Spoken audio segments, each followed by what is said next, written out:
Hi, my name is Laura Burgoyne, and I'm excited to be joining together with my sister Connie Blackwood in the NOSA Unleashed podcast. Here, we want to expose the stigma surrounding mental health issues by illuminating and discussing real-life challenges and obstacles, keeping us paralyzed and fearful to move forward. Let us inspire you to believe there's more to life than what you're currently experiencing. You can rise from your despair and find hope for the future. It's time to end the silence, remove the stigma of mental health, and to pursue the path to purpose and fulfillment. We will do this together because no one stands alone. Welcome back to the NOSA Unleashed podcast. I'm Laura Burgoyne, and I'm glad to be joined here today with my sister Connie Blackwood. And we're going to be discussing striving, and more specifically, striving versus trusting. And what does that cultivate in our lives, and how does it impact us in negative ways, and how can we change those things? So welcome, Connie, to the discussion. Thanks for having me again. Connie, I just want to say this as we start out, I just so enjoy our conversations and just being able to talk through these things, right? And a lot of times, I know these topics we talk about are common, the things that all people struggle with or encounter. And for us just to be able to banter back and forth and share our hearts and our experiences, I think is very meaningful. So I'm thankful that you've been willing to join me on this journey of just sharing our lives with the world. So thanks for being here. Anyways, back to topic. Striving. Striving is a huge issue. And for most of my life, it was a significant part of what I did, who I was. And now looking back, I can see how it was the driving force behind most of my life decisions. And, I find that I was always striving for something, whether it be the acceptance of others or, the illusion of perfection, or striving for the next, goal to be achieved in life. There was always something that I was driving for, right? And we can often see those things as good things, things that are positive in our life, but we don't always understand, if we're coming at it from the wrong way or with the wrong spirit, what it cultivates in us. And so, Connie, how have you personally seen striving in your own life, and what kind of things were you striving for? Well, I think I've been striving for perfection most of my life. And the reason why is because I had this feeling that I was never good enough, right? Mm. And so when you have that inside you, you're always trying to prove that wrong, right? You're always trying to prove that you are good enough. And so you strive and strive and strive for perfection to kind of prove that to not only yourself, but everyone around you. When in reality, you're the only one who perceives yourself that way. A lot of people other than you don't necessarily perceive you that way. Mm-hmm. And I did have quite high expectations on myself, as well as other people having high expectations of me. And it bred this need for perfection in my life. And, I think when we talk about striving versus thriving, the striving part is like when I try to do it without God's help, whereas trusting God and propels me forward so much more effectively, I guess is the best way to put it. And, whenever I've put aside my own striving and just relied on God, I've seen him propel me forward much faster than I would have done it on my own. And I think even of me and my husband felt called to move to BC, and we strive for 2 years to save money to do it. And yeah, it was one obstacle after another that kept coming up. And then we have to put the money we saved towards that, like vehicles breaking down and all sorts of other stuff. And so every time we turned around, the money kept having to go to all these other things, and we never could save up enough. And then we finally were like, okay, we give up. We've tried for 2 years. Just trust God. If he wants us there, he's going to have to make it happen. And then within 7 months, he had severed all our ties here and made it so that we could move. We no longer had our home. We no longer had jobs. Like everything lined up so we could leave. And it's interesting how God just orchestrates everything. The finances were there, even though neither of us were working. Like, it's bizarre how God still made all that happen. And this is what I'm talking about when we talk about striving versus thriving, right? Like, we strive for 2 years and got nowhere. And so it's applicable to many areas of our life, not just, whether we can move or not. Yeah. Well, I think for me, one of the areas where I can see like striving in my life, it always caused me to, look at others' lives and see what they were achieving or what they successes they were having or um what victories they were having. And it always caused me to feel like just a sense of jealousy or Mm, covetousness, right? And not being content with where I was at and my part of the journey. And when I think about contentment, um, or lack thereof, like, I was always striving for something that I didn't have. I was always striving for something that was kind of just outside my reach. mm-hmm, But when I think back to the times when I chose not to do that, or when I like trusted God, like you're saying, when I did trust God with those things, they literally just kind of fell into place, right? And when I trusted his timing and when I trusted, the way he does things in my life, um, it's just really amazing to see after the fact, wow, like God, when I really do leave this in your hands, how incredibly you just work things out, right? And I think ultimately that's the definition or the difference between striving and surviving versus trusting and thriving, mm-hmm. right? When we're striving and surviving, we're trying to make it happen all on our own, right? But It's when we almost, trust God, that's and we trust him with the outcomes, that's when I see real true thriving in my life, right? yeah, it's almost like striving throws you into survival mode where you're just like trying to get from point A to point B with all of your Mhm. might, Whereas like when you trust God, it's like all of those things that weigh you down are gone because it's not on you to get you to point B. It's on God. And he is more than capable of doing it. And I've noticed that in my life. Like there's been so many times where when I've trusted, God has come through, and I've seen how my striving gets me nowhere. Like I I felt called to write a book when I was young, but I strived and strived and I could never bring myself to show anyone because I was like, looking for that perfection and thinking I wasn't good enough. And so it Mhm. had to be perfect before I could show anyone. And I revised it and I finally gave up on it when I was 28 and put it aside and didn't really think about it again. And then, you know, in my mid 30s, you started, or late 30s. No, way later. Man, I'm losing how old I am. Anyway, a few years ago, you In your talked about 40s. writing a book, and all of a sudden I was like, oh, yeah. And that came back to me. And this time I just trusted the Lord with the process. And within a couple of years, my book was written. And Yeah. I think about how many years I strived writing that book that never uh, saw the light of day. Mhm. And then this one took 2 years.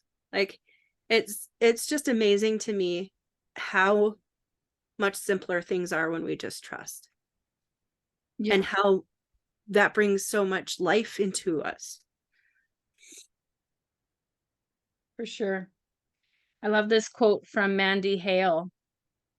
The more you go with the flow of life and surrender the outcome to God, and the less that you seek the constant clarity, the more that you will find those fabulous things just start showing up in your life. Mm. And it's so true. I've found it to be true. When I just kind of resolve myself that, I can't control the outcomes. I can't dictate, the how, what, when, why, and where things happen in my life. And I, go with the flow, and I, obviously do what's in front of me and be, you know, a good steward of my time and proactive in those things. But when I leave the outcomes to God, I'm always amazed at, what comes out of that as a result, like just this seamlessness and how God just literally gives me direction and lines things up and opens doors that were closed previously. And it's just such an incredible thing to see play out in my personal life. So one Yeah. thing I wanted to Oh, go ahead, Connie. No, go ahead. One thing I wanted to just bring up, like sometimes we might not know that we're striving. Like we might not be able to see those characteristics in our life. Like we might just think that we're just trying to do our very best job, and we're just trying to continually move forward in life, but we don't really necessarily recognize um where that motivation is coming from, and where that dependence is coming from. Like, are we depending on our own ability to bring these things to pass? Because if we are, the outcome, I believe, is always going to end up with us. Have you ever heard people say, like, oh my gosh, I just barely survived that, or I just Hmm. barely got through it, right? Like, that's not the kind of existence I want to live, right? And when I think of striving, like, these are some of the things that I think that striving breeds in us, right? And the first one is what I mentioned earlier. It was just jealousy and comparison in my journey with someone else, and independence, thinking that everything depends on me and I can do it all on my own. And that leads into, isolation, right? A lot of times when we become so independent, we don't want to involve other people in our journeys, or open ourselves up to the possibility of other people being in our story. And that leads to pride or arrogance and even greed. Connie, can you think of any other things that striving breeds in our lives? Well, I I think a discontentedness with Hmm. where we're at, like never just being able to be happy, like be content with where we are and just live in that moment. I think when you're constantly striving, it's the constant look at the future that's driving you forward, and the fact that you aren't where you want to be. It's that saying, the grass is always greener, right? And it's the epitome of that. And you just keep going and going and going. And it's this never ending cycle. Whereas I think when you trust, like it's it's not about how far you go and how fast you get there. It's about the journey. And that's the Hmm. difference, right? And I think about how we have all been created to be dependent on God, but sometimes we don't recognize it. Right. We think that we're supposed to be independent. Like when I was a kid, it was drilled into me that I was independent, right? And I think a lot of us pick up on that, if our parents are both parents are working, even like you get this idea that you're meant to take care of yourself. And so why depend on anyone else for that? But one thing that really strikes me is when we venture out on our own and we're not fully equipped to do what we're trying to do. And a lot of times we face failure. And when we do, we get stressed out, we get frustrated. And that's when Mhm. anxiety hits, right? And I think when we trust, once again, it's not about us. It's about us being able to follow the way that God is showing us to go, and like trusting him to carry us through. And when we can do that, it's it's beyond who we are. And all of those things seem to fade to the background. I don't Mhm. know. I just experience so much more clarity, so much more peace, so much more joy when I'm in my trusting mode than when I'm in my striving mode. Yeah. Yeah. I so agree with you. I feel like it also, you know, potentially breeds, a lot of despair, right? Mm, Depression, right? Because, when you try so hard and you don't measure up or you don't get the results that you want, like, you kind of lose hope, yeah. right? And it can set in and it can just feel like, what's even the purpose? Like, why do I even try if everything I do fails, right? And it's like just recognizing the fact that we weren't, like you said, we weren't meant to do this life alone. We weren't meant to be in isolation. We weren't meant to strive and try to become, you know, in a lot of cases, something that we're not supposed to be, right? That comes Mhm. back to that jealousy piece, right? You see someone else succeeding in a certain area and you think, well, I want to be just like that person. Well, maybe I wasn't even gifted for that, Mm, yeah. right? Like, I know there's been things in my life where it's like, oh, wow, that looks amazing. That looks like so much fun. And I try to pursue it and I'm just like, what am I thinking? Like, that's totally not, that's totally not what I need to be doing right now. Hmm. But, I we agree. just compare, right?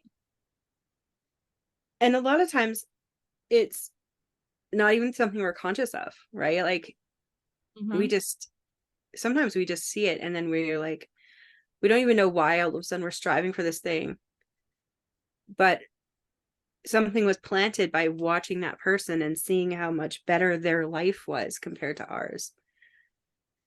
It reminds me of this guy in Bible college. You know, I was envious of a lot of stuff that he had going on. You know how his life just seemed to be falling into place and mine seemed to be a disaster. And then years later, when we were talking to each other, everything that I thought he had together fell apart. Mm. And so even when you're like envying someone else, it's it's not a guarantee that those things are going to be that great for them forever, right? And life is life. Life happens.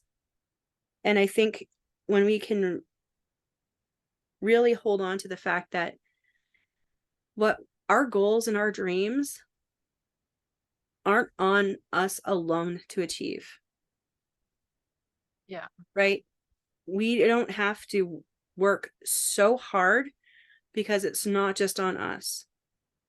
And Mhm. God even brings people around us to team up with us, to work with us. So we're not doing it alone. Like even with Nosa, there's two of us here. Like not it's not one person, it's both of us together working together that makes this work. And we're even thinking about expanding the team because we know that we need a team surrounding us to help us move forward. And I think when we can embrace even the community that we have around us, we can achieve so much more than doing it alone. Yeah. That's so good. So I guess the question remains like, if we've lived kind of in this cycle of striving, right? Like how do we make the switch? How do we go from striving and surviving to trusting and thriving, right? Like there's actually a mental and physical position we kind of need to shift and take, right? And I know we've talked about like trusting in God, but when you've lived a life of kind of, you know, doing it all on your own, right? How do Yeah. you how do you make that switch? How do you make that transition into like, and I know it'll be gradual. I know that, you may a good suggestion would be maybe start with the little things, right? The things that are easier to just kind of let go of the outcome and just, you know, commit it to God and say, "Okay, whatever you think is best for me," right? But, Connie, do you have any practical suggestions of how those that are listening can kind of shift from that mindset of I got to do it all on my own to, you know what, I can trust God with the outcome and just follow his lead, right? Well, I think part of it is part of it is like remembering the times that God has come through for you, Mhm. right? Because if you don't remember those times, then you're always going to be thinking, "Oh, I can do this on my own. I don't need any help. I can do this." And you forget. We're human. We forget that God comes through for us, right? Yeah. And I think sometimes it's the mental shift, right? It's the mental shift that was built into us at some point or another, that we can do it all on our own. We don't have to rely on anyone else.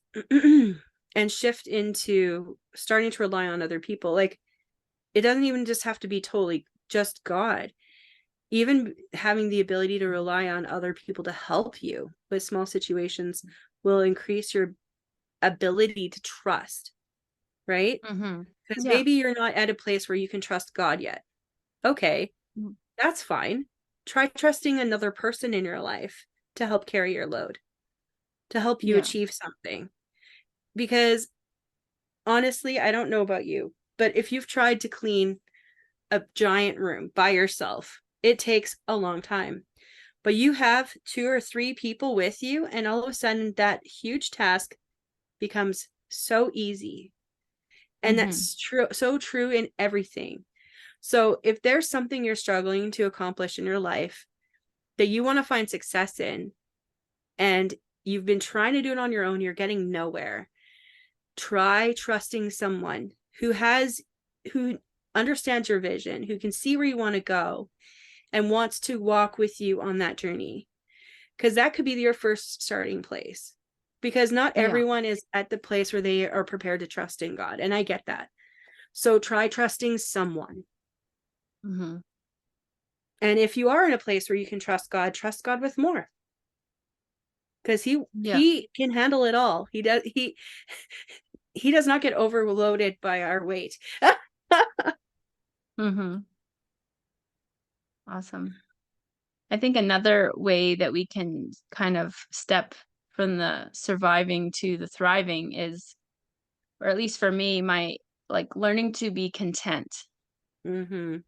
right? Like even in like whatever circumstance I'm facing, learning to just, know that, if it's a difficulty, know that this isn't going to last forever, but to be thankful for where I'm at, right? Like because I'm not where I used to be, and I'm not going to stay here forever. Like whatever it is that I'm going through right now, it's only temporary, right? Mhm.